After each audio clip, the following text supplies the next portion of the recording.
How's it going, guys? Dylan from Luxury Lives On, and I hope everyone is doing well today. Today I'm going to talk to you about all the things I hate about my Aston Martin Vantage, and trust me, there are many of them.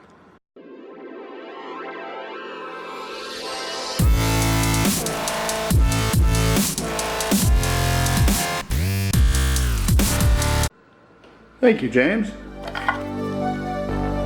Fill me out with your smile. Now the sunshine brings the light. Fill me out with a flame. I will let you in this game.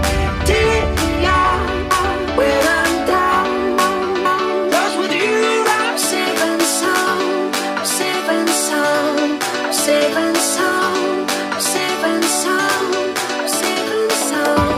safe and sound. I'm safe and sound. I'm safe and sound. I'm safe and sound. I'm safe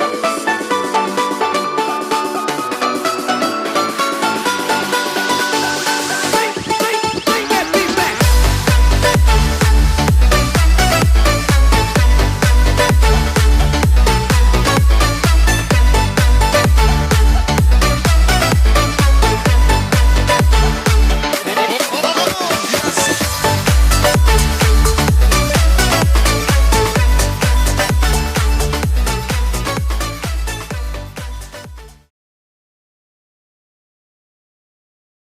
Nobody can seem to figure out how to use these door handles. And no, they don't open like the Tesla when you unlock it.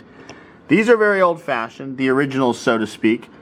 Any person that tries to get in this car, especially at nighttime, cannot figure this out. That is one pet peeve of mine, that I have to actually open the door from the inside for them. So you guys all know about this one, right?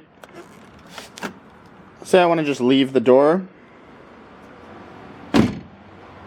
Right. Okay, so you know what? I'll just get someone to hold it next time. And guys, this is a good hinge.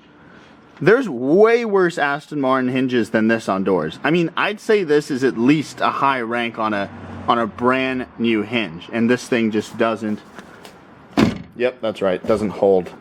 This is kind of another thing, and I don't know if it's like a hand-built problem, but every time I close my door, it sounds like it's breaking. Oh. So you may be asking, well, at least you got that cool crystal key, right? Wrong. I have an 06. So I get a Volvo key that falls apart. So let's say I want to open my trunk. That's not too unreasonable, is it? Well, I could press the button under there, which, to be honest, hurts your hand, or I could just use my key, right? That's what everyone normally does. All right, let me try it. Okay, so it should be open. I didn't hear anything. Oh, why can I open it? So Aston Martin GT car, right? Brilliant for grand tours. Sure, but where do I put my bags? Yeah, not much room. Possibly behind the seats? Ooh, sorry, not much there either. You could always put them on your passenger or go alone. Here's another annoying thing you have to do with Aston Martins, apparently. You can't just shut the trunk, God forbid. The reason why is because this car actually scratches itself when it closes. So you have to close it ever so gently and press it down. Oh.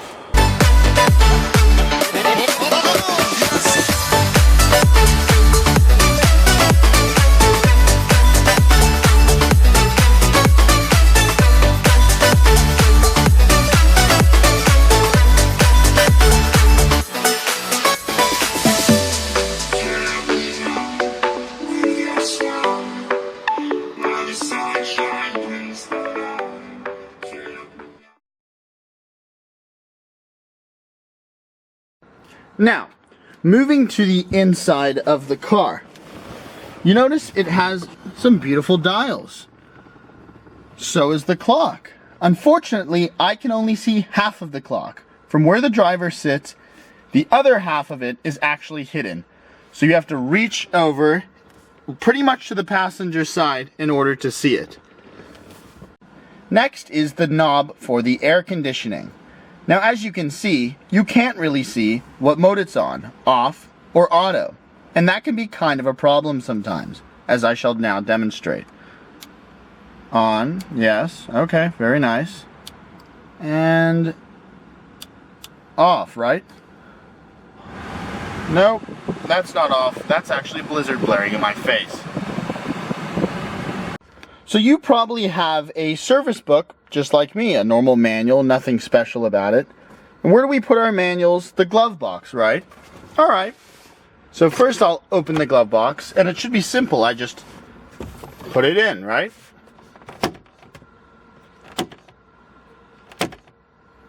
Oh wait, no, you need technique with this, of course. It needs to be propped at an angle in order to fit in this glove box. Good job, Aston Martin.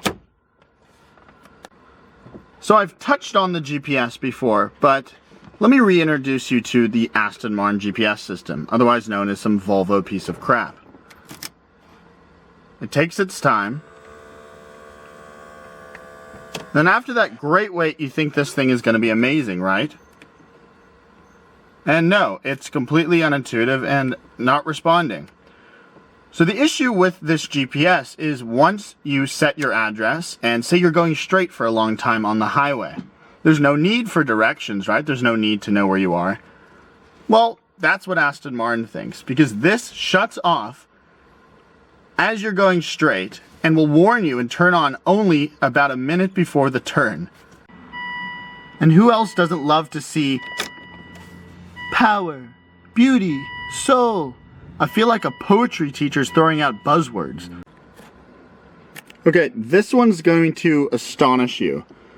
I found several things wrong with the mirror, and yes, the first thing you see is these older Vantages seem to have this deterioration problem with mirrors, and that's the first thing. Second thing is, look how tiny the mirror is. I mean, it's unbelievable. And the third thing, I don't know if you've noticed, but you can't see my face right now. And it's not because I'm hiding from you. It's because this mirror is so poorly placed that you actually can't see my face. But don't worry, if you were able to see my face, it would be distorted because this mirror literally is like a clown mirror. It's unbelievably bad. Now the last thing. Say there's sun to your left. Alright, I'll just take this off. Wait, that doesn't come off right. Yeah, so that's like 5 things wrong with this alone. The other massive problem this car seems to have is it doesn't stop warning you. Ah, key is in the ignition. Wait for it. Is there anything else possibly that's wrong with the car? Oh no, my trunk's open. Oh no, my driver door's open. Oh no, my passenger door's open. And there's time for a regular service? Come on, Aston, what the hell am I gonna fit in there?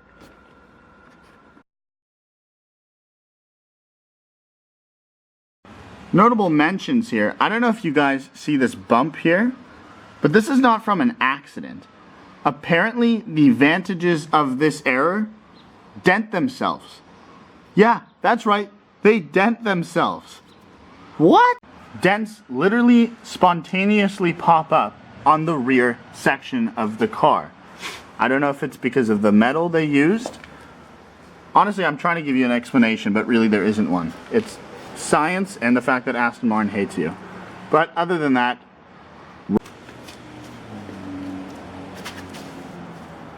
so I've told you about a quarter of what I could think of that's wrong with this car. And I know I'm being picky. I know I shouldn't be complaining. I mean, I'm in an Aston Martin, right? But these are things you find out by living with it. These are things that I like to call idiosyncrasies.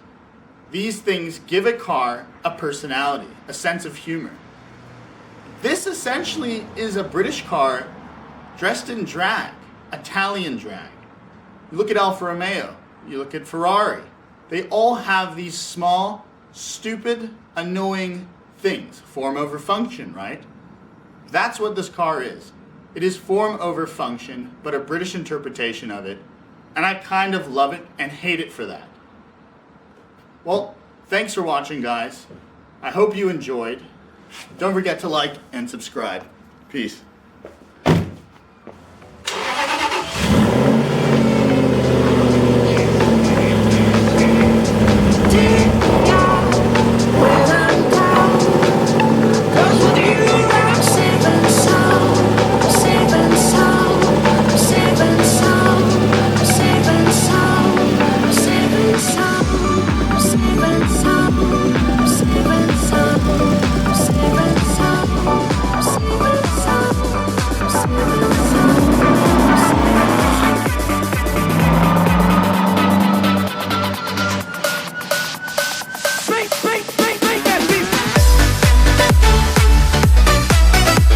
What we do here is go back.